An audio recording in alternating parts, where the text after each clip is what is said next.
les lumières, baisser le chauffage. C'est pas faire ça ici. C'est devenu un réflexe pour beaucoup de Français depuis l'hiver 2022. Et pour cause, cette année-là, il faisait vraiment froid, des centrales nucléaires étaient en maintenance, le gaz russe manquait après le début de la guerre en Ukraine, une situation critique au point que le gouvernement mettait en garde contre des coupures de courant. Face aux menaces de pénurie de cet hiver, nous n'avons qu'une seule voie, la baisse de la consommation d'énergie. Préférer les économies choisies plutôt que les coupures subies. 3 ans plus tard, la situation a complètement changé. Aucun risque de pénurie. La France produit trop d'électricité, beaucoup trop même, par rapport à sa consommation, selon RTE, le gestionnaire du réseau, qui vient de publier son bilan prévisionnel pour la période 2025-2035. On peut dire merci sur les questions de sobriété, parce que ça a aidé à sortir de la crise. Après, le fait que, tendanciellement, notre consommation d'électricité n'augmente pas, ça, c'est un constat, le constat qu'on n'arrive pas aujourd'hui à électrifier.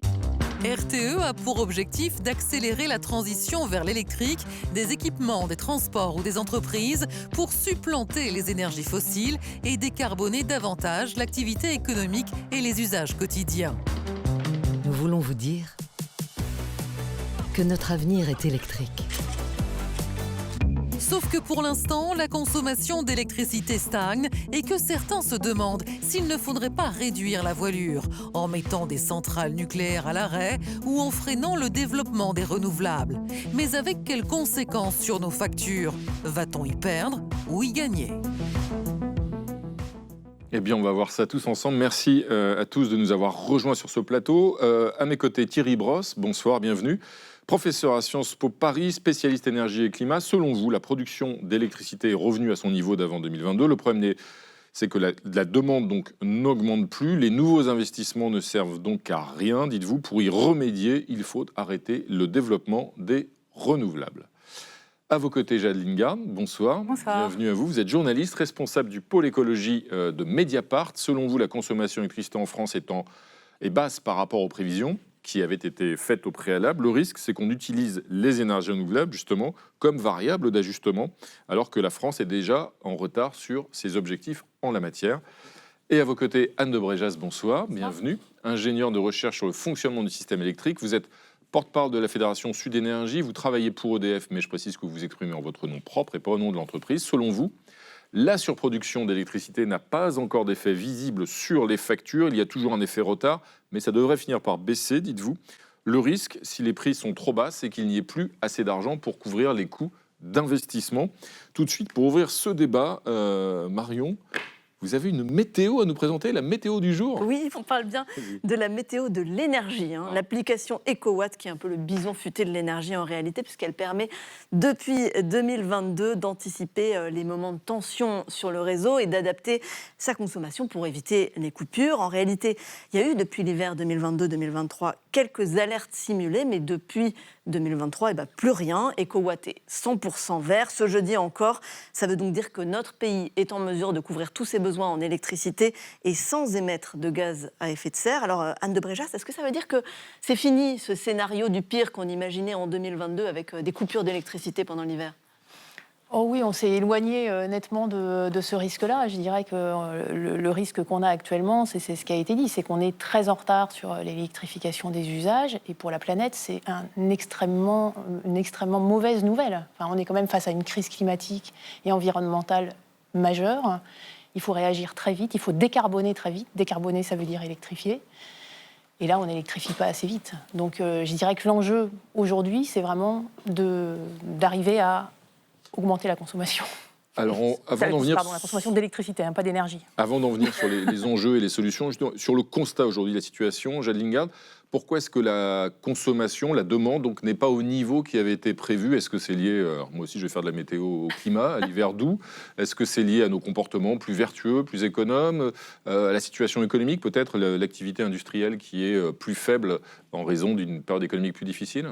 En fait, c'est en partie lié à ce que vous venez de dire, mais c'est majoritairement et structurellement lié à un problème qui est que on n'a pas assez électrifié les usages, c'est-à-dire qu'on continue en France à consommer beaucoup trop d'énergie fossile et donc émettrice de gaz à effet de serre pour des activités qu'on pourrait faire avec de l'électricité décarbonée. Et l'exemple qui permet de comprendre ça très facilement, c'est la voiture.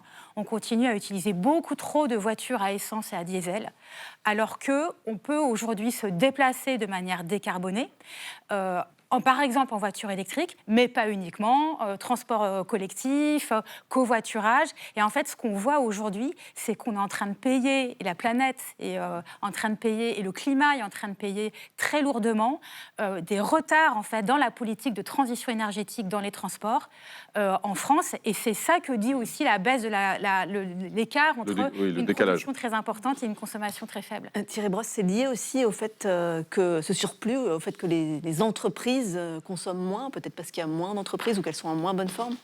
Oui, ça fait partie de l'ensemble du problème, mais je crois que, en fait, ce qu'il faut quand même voir, et c'était le point, c'est que finalement, c'est mieux pour tout le monde qu'il y ait un peu cette marge de sécurité supplémentaire, parce qu'effectivement, on s'éloigne de ce risque-là. On est, RTE le dit, dans un moment de risque-là. On est dans un moment où on n'a pas de problème pour passer l'hiver. Donc oui, il y a la demande des baisses, et puis c'est aussi parce que peut-être on l'avait surestimé, puisqu'en fait, il faut bien se dire que quand on fait des estimations, l'estimation, elle n'est valable que sur le papier. Ensuite, la réalité, c'est année après année comment ça se matérialise dans la réalité. Et aujourd'hui, effectivement, on est en retard, mais tout le monde est en retard. Si vous regardez l'Agence internationale de l'énergie, elle est revenue sur des scénarios avec plus de gaz, plus de charbon, plus de pétrole. Je ne dis pas que c'est bien pour le climat, je dis bien que c'est très mal pour le climat, mais je dis que la réalité, c'est que les usagers ont eu du mal à électrifier. Alors, on peut aussi imaginer qu'ils ont eu du mal à électrifier parce qu'il y a 3 ans, on nous parlait de prix de l'électricité extrêmement élevés et c'était un peu difficile d'imaginer acheter une voiture électrique à ce moment-là. Donc, ce que dit RTE aussi aujourd'hui est assez intéressant. RTE, c'est le réseau de transport de l'énergie, c'est le gestionnaire du réseau. En fait. C'est celui qui a fait sa conférence il y a 2 jours. Il dit finalement, avec des prix de l'électricité qui sont plus bas et une électricité en France qui est la plus décarbonée, eh bien, on peut peut-être aussi inciter des entreprises à revenir et des usages à être électrifiés. Mais alors, Anne de Bréjas, est-ce qu'on pourrait la vendre, cette électricité en plus, par exemple, à des pays étrangers? On le fait, on le fait. On exporte. Alors, la France exporte régulièrement, depuis longtemps, sauf la crise de 2022-2023. Mais donc, on exporte une grande partie. Surplus. Non, on arrive à exporter. Après, je vous dis, l'autre problème, c'est que, quand même, quand on est un peu en surproduction, ça augmente les coûts par quantité produite. Et puis surtout, je vous dis, le problème majeur, c'est vraiment de se poser la question de quelle trajectoire on va prendre. RTE dit qu'il y a 2 options possibles. Un scénario de décarbonation rapide, et celui-là, ça veut dire qu'on doit augmenter la consommation d'électricité tout en réduisant la consommation d'énergie totale, et donc il va falloir augmenter la production, ou alors on se met dans une décarbonation lente, et là on a l'air d'être parti pour ça, mais ça veut dire qu'on fonce dans le mur. Alors, on va rester un instant sur la situation actuelle et sur ce fameux surplus. Qu'est-ce qu'on peut en faire, Marion, et où est-ce qu'on peut le ranger en quelque sorte? Le vendre, effectivement, mais malheureusement, le problème, c'est qu'on a du mal à le stocker, on ne sait pas comment faire, sauf peut-être à Gièvres, dans le Loir-et-Cher, où une centrale solaire a trouvé la solution, apparemment. Reportage de France 3 Val-de-Loire en avril dernier. Le problème de l'énergie solaire, c'est qu'elle n'est pas forcément disponible quand on en a besoin. Le développement de cette énergie renouvelable se heurte aux limites de l'adéquation entre offre et demande, et ça ne coïncide pas toujours avec l'ensoleillement. À Gièvres, une centrale solaire de 18 hectares s'émancipe de cette contrainte grâce à d'énormes batteries. Une partie de l'électricité va être directement injectée sur le réseau électrique. Une autre partie, on va la stocker justement dans ces batteries et on va décider du moment opportun pour la réinjecter au réseau. Donc notamment le moment opportun, dans ce cas-là, c'est les pics de consommation en fin de journée. Reportage donc de France 3 Centre Val-de-Loire. Jade Lingard, pourquoi on ne fait pas ça partout finalement? Alors, ça coûte de l'argent. Développer les batteries, les installer, ça coûte de l'argent. Mais c'est évident que c'est en train de se développer hyper fortement dans le monde, notamment dans l'État du Texas, aux États-Unis, qui a été historiquement connu comme un État hyper pétrolier et qui est en train de devenir un État hyper solaire. Donc ça se développe, mais ça coûte cher. Et de toute façon, ça ne répond pas à tous les problèmes. Et l'un de ces problèmes, à mon avis, important à avoir en tête peut-être à ce stade de la discussion, c'est que avec cet écart important entre consommation et production, on pourrait tenter de dire que la solution, c'est de consommer le plus possible d'électricité. Or, le problème de ça, c'est qu'on peut consommer plus d'électricité sans décarboner. Or, ce qu'on veut, c'est décarboner. Et ça veut dire quoi ? Si on ajoute, si on empile des consommations électriques sur des consommations électriques qui ne remplacent pas des consommations aujourd'hui d'énergie fossile, en fait, on fait juste que consommer davantage et on ne décarbone pas. Et c'est toute l'ambiguïté, de mon point de vue, des scénarios présentés par RTE qui nous annoncent, donc le gestionnaire d'électricité, qui nous annonce dans sa trajectoire de forte décarbonation, comme ils disent, l'installation de beaucoup de data centers qui s'ajouteraient à la consommation actuelle d'électricité sans décarboner. En gros, ce serait toujours plus, plutôt que faire pivoter l'économie française vers moins de carbone. Alors, avant d'en venir dans un instant tout de suite sur comment décarboner, juste une conséquence qui paraît logique, mais éclairez-moi, Thierry Brosse, le fait qu'il y ait de plus en plus de production d'électricité, qu'il y ait en tout cas un surplus de production, ça veut dire que ma facture va baisser, les prix vont baisser. Bien, malheureusement, pas tout à fait, puisque dans votre facture, vous avez 3 éléments. Vous avez l'élément prix de gros. Alors, effectivement, sur les prix de gros, le prix baisse. Et donc, c'est ça ce que l'on voit. Et puis, vous avez 2 autres éléments. L'élément taxe, et donc ça dépend du gouvernement. Et l'élément taxe, c'est à peu près un tiers. Donc, vous voyez que c'est plus que la TVA. C'est TVA plus autre chose. Et puis, vous avez un autre tiers qui est le transport. Et donc, c'est là où, effectivement, vous rémunérez l'opérateur de transport. Et donc, à un moment où vous baissez le prix, les autres éléments peuvent augmenter et vous pouvez avoir une facture qui ne baisse pas. Anne de Bréjas, vous disiez aussi que l'énergie supplémentaire, ça avait un coût. Avoir trop d'électricité, ça avait un coût. Ça peut peser ? Oui, alors il faut vraiment voir qu'on a un système qui est complètement aberrant dans l'électricité, avec un prix, donc une facture, qui ne correspond pas du tout au coût de production. Le coût de production, comme c'est essentiellement des coûts fixes qui ne dépendent pas de la quantité produite, si on baisse la quantité, on répartit le même coût sur moins de kWh et donc ça fait augmenter les coûts. Mais par contre, d'un point de vue prix, le prix est extrêmement volatile. Il a flambé pendant la crise. On a un graphique qui nous montre il a multiplié. Que le prix a quand même baissé depuis 2024, depuis février 2024. Alors, il a baissé effectivement. En fait, il correspond à ce qu'on appelle au coût marginal, au coût de fonctionnement de la centrale la plus chère de fonctionnement et en fonctionnement à un instant. Et donc, quand il y a moins de production, quand il y a moins de consommation, effectivement, il y a un effet comme ça. Mais si par exemple, demain, à consommation identique, le prix du gaz reflambe, comme ça a flambé en 2022, alors on va se reprendre une flambée de la facture. Qui fixe ce prix ? Il y a un tarif régulé qui fixe ? Non, c'est une bourse, c'est un marché dont tout le monde a vu qu'il était totalement aberrant pendant la crise et on n'en est pas sorti. Et ce que disent les industriels qui n'électrifient pas leurs usages, et c'est un enjeu important, donc en plus, ils disent, si on n'a pas évidemment un prix le plus bas possible, mais surtout un prix stable avec de la visibilité, on ne peut pas électrifier les usages.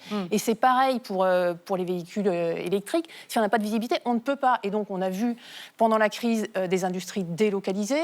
C'est mauvais aussi pour la transition énergétique. Et on a tiré aucune leçon de la crise. Sur cet enjeu du prix et sur ses conséquences sur nos factures, vous allez nous parler, Anna, d'une bonne idée en apparence, les certificats d'économie d'énergie, mais cette bonne idée, elle risque aussi d'avoir un effet boomerang. Oui, en tout cas, c'est la petite musique qu'on entend depuis quelques jours et qui est notamment alimentée par le Rassemblement national. Alors les CEE, certificats d'économie énergie, qu'est-ce que c'est ? C'est un mécanisme qui a été créé il y a 20 ans, qui permet de financer la transition écologique et qui repose sur le secteur privé. Concrètement, les fournisseurs d'énergie ont la responsabilité d'inciter les consommateurs à réduire leur consommation d'énergie par plusieurs moyens. Par exemple, Engie va aider un particulier à acheter sa pompe à chaleur, soit par le versement d'une aide financière, soit par un accompagnement dans sa démarche de rénovation.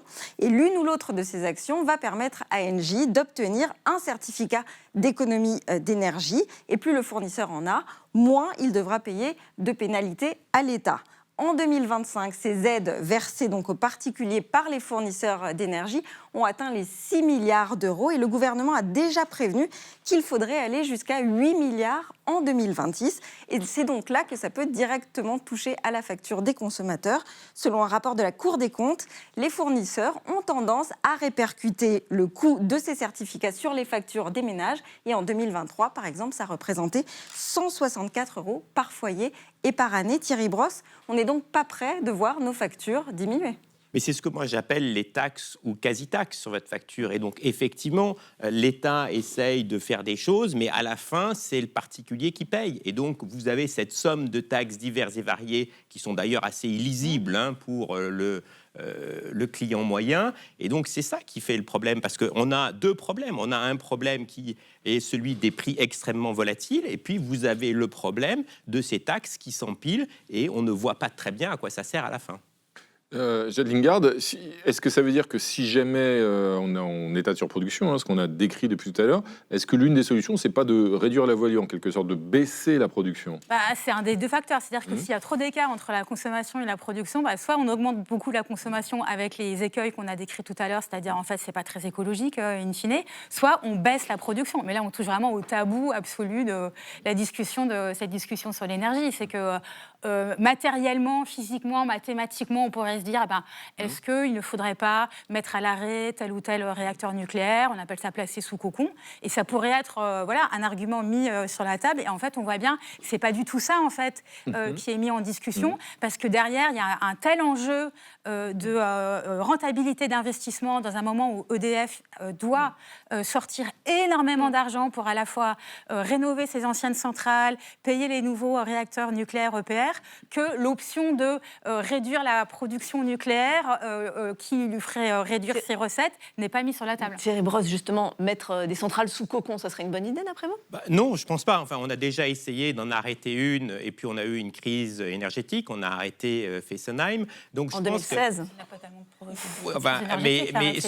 Heureusement qu'on n'a pas Fessenheim aujourd'hui. Ce que je pense, c'est qu'il faut regarder deux choses. Qu'est-ce qui aujourd'hui a été investi, et donc on peut le faire tourner. Le nucléaire, on l'adapte. D'abord, on en vend une partie, etc. à l'extérieur. Donc c'est à mon avis pas du tout intéressant de faire cela. Mais la deuxième chose, c'est faut-il, avec le rythme de décarbonation lente, continuer tous les investissements qu'on a prévus dans le renouvelable. Si on stoppe pas ou si on freine pas le nucléaire, pour vous, il faut stopper le renouvelable. À mon avis, il vaut mieux essayer de stopper ce qu'on va construire plutôt que ce qui est construit. Ce qui est construit est là. Donc utilisons-le. Essayons d'utiliser au mieux ce que l'on a. C'est quand même ce qui est le moins coûteux. Et puis ensuite, retardons. Et je crois que c'est RTE dit à peu près, ils ont l'air de dire qu'on est plutôt sur le scénario de décarbonation lente. Et ils disent, on verra dans quelques mois si on arrive à remonter la consommation. Mais ça me semble assez bizarre aujourd'hui de continuer à vouloir investir dans de la production, quelle qu'elle soit, alors qu'on a ce gap, cette différence entre la production et la consommation. Anne de Bréjas ? Il y a plusieurs choses. D'abord, on a arrêté brutalement la filière solaire à une époque en 2010, et ça a été très long de la reconstruire. Tout le monde dit que la politique de stop and go, ça ne va pas. Et on sait tous, tous les scénarios montrent qu'on va vers une augmentation de la production d'électricité. Avec un retard technologique, notamment sur la Chine. Oui, alors là, il y a beaucoup de choses à dire. Oui. On est complètement dépendant de la Chine, on n'a pas mis en place la filière. Mais surtout, moi, je pense qu'il faut revenir au débat. Encore une fois, tous les critères disent qu'il faut aller sur le scénario de décarbonation rapide. C'est des scénarios, ce n'est pas de la prévision. Et pourquoi on n'y est pas ? Parce qu'on a une politique publique qui est, comme vous l'avez dit, par exemple, basée sur des CE, sur des mécanismes de marché extrêmement complexes et extrêmement inefficaces. Et on pourrait faire complètement différemment. On sait investir dans le rail. C'est une question de moyens, parce que ce que fait le gouvernement, c'est de sous-traiter finalement la transition écologique à des entreprises privées qui n'en ont peut-être pas les moyens. Oui, et à la fin, ça coûte beaucoup plus cher. Je prends l'exemple de la rénovation énergétique des bâtiments, qui est un axe majeur pour réduire la consommation. On sait faire. Toutes les personnes de la filière disent, avec le même argent, alors déjà, il faudrait augmenter les budgets, mais avec le même argent, si c'était organisé de manière publique, si on ne laissait pas les gens face à un choix invraisemblable de choisir entre plusieurs artisans, de devoir suivre des projets techniques compliqués, d'engager son argent, de prendre tous les risques, mais ça serait infiniment plus efficace. Pourquoi on ne va pas là-dessus ? Encore une fois, on va dans le mur, on y va, on sait comment faire. Et non, on est en train de discuter de est-ce qu'il faut ralentir plutôt le nucléaire ou plutôt le renouvelable. Justement, Jade Lingard, est-ce qu'il faut ralentir plutôt le nucléaire ou plutôt les renouvelables ? Vous disiez plutôt le nucléaire, mais pourquoi pas les renouvelables ? En fait, c'est la question qui est posée aujourd'hui, et notamment posée par RTE. Pourquoi, à vos yeux, le renouvelable, c'est intouchable ? C'est long à mettre en place, c'est coûteux aussi, et ça ne marche pas très bien. C'est en proportion, 80% de l'énergie, d'électricité en France est nucléaire. Historique. Oui, EDF. oui, historiquement, là, en consommation, on est moins, on a 69% de nucléaire dans le mix électrique, mais bon, c'est très, très majoritaire. Pourquoi pas toucher au renouvelable? En fait, il y a plusieurs raisons. La première raison, c'est que les énergies renouvelables, donc notamment éolien et solaire, c'est de ça dont on parle essentiellement, c'est ce qui se développe aujourd'hui dans le monde. C'est ce qui se développe en Europe et c'est la force montante de l'électrification. Et donc là, il y a des enjeux à la fois de faire correspondre le système français avec le système européen, il y a des enjeux de filière industrielle. Et après, plus fondamentalement, il y a le fait que les réacteurs nucléaires français, tels qu'ils existent aujourd'hui, effectivement amortis et qui produisent une électricité qui est assez peu chère, ils ne vont pas exister pendant 200 ans. Donc il va falloir les remplacer, au moins une partie d'entre eux. Or, on voit bien le temps qu'on met à mettre en place, à brancher un nouveau réacteur nucléaire. On voit ce qui se passe avec le père de Flamanville, qui n'est toujours pas branché sur le réseau et qui ne produit toujours pas son électricité. Ça va beaucoup plus vite d'installer un parc éolien ou un gigaparc photovoltaïque. Ça ne produit pas autant. Donc c'est là où on a des gros enjeux de conflit d'usage sur les terrains. Ça prend plus de place, de faire des éoliennes. Elles sont très contestées. Donc tout ça pose des questions démocratiques qui sont réelles et sérieuses, etc. On vous voit hocher la tête, Thierry Brosse. Mais on voit bien, ça je pense qu'effectivement on pourrait être d'accord là-dessus, mais ce qu'on voit bien, c'est qu'il y a tellement de souplesse dans les énergies renouvelables que face à un parc français qui ne sera pas éternel, elle pourrait offrir la possibilité de pallier la fermeture ou les difficultés de réacteurs. Thierry Brosse, vous avez plusieurs fois hoché la tête pendant pas que éternel, parlait. non, mais ça peut durer beaucoup plus longtemps que ce qu'on pensait. Il y a quelques années, on pensait que ça allait durer que 40 ans. Aujourd'hui, aux États-Unis, on arrive à 80. Donc, effectivement, on a quelque chose qui est amorti, sur lequel on a besoin d'un investissement, certes important, mais qui est assez vite rentabilisé et qui permet de continuer sans générer de problèmes sur les terrains, etc., etc. Donc, je pense que les centrales aujourd'hui qui sont en fonctionnement peuvent rester pendant longtemps. Aux États-Unis, on en réouvre des vieilles. On réouvre des vieilles. On veut en réouvrir, ce n'est pas encore fait. Microsoft a, me semble-t-il, signé un contrat pour en réouvrir une. Donc effectivement, l'objectif, c'est de le faire. Et on voit bien que c'est une énergie qui est vue comme décarbonée et elle est très importante, celle-là, parce qu'elle est en base load, c'est-à-dire qu'on a la même énergie tout au long de la journée, ce qui est très important pour alimenter des data centers. Merci à tous les trois. Je suis désolé, ce sera le mot de la fin pour ce soir. On va finir sur une note positive quand même. On a appris grâce à vous qu'on allait passer l'hiver, au moins sur le plan énergétique. C'est déjà une bonne nouvelle. Merci à tous les trois en tout cas d'être venus débattre ce soir sur le plateau de 28 minutes.